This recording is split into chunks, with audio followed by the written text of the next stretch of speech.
Fraud impacts retailers in multiple ways. Of course, the easiest to measure is the financial cost, but that's not the full story. And it's not just the transaction value that's lost. There's the time spent managing and dealing with it.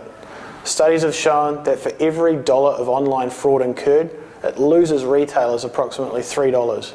Most retailers think of online retail fraud as being related to credit cards. Well, that's only part of the story. There's sort of three types of fraud that we see on a common basis.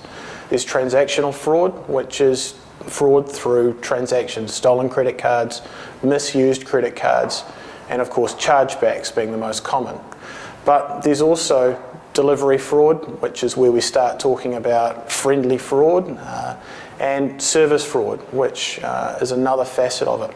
So to expand on those, delivery fraud is where a customer essentially blames the courier company for non-delivery, parcels going missing, delivered to the wrong address or lost in transit. They stay on friendly terms with the retailer by essentially saddling the blame with a third party. Service fraud is where a fraudster or a consumer pushes the customer service aspects of a retailer, to its limits.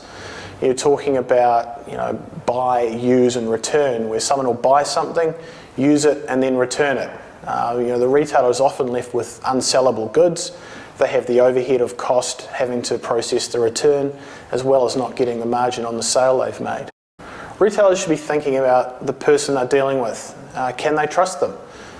Because it's more about customer behaviour than credit cards. Credit cards are a minority of the fraud committed, and most of it is around customer behaviour. It's people that commit fraud, not credit cards.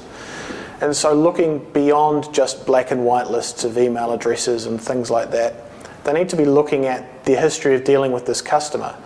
Are they someone we can trust? Are they someone we can trade with safely? Look at the returns history. Have you done refunds for this customer before? Where do they live? How are they behaving? And do you have an established trust relationship with the consumer?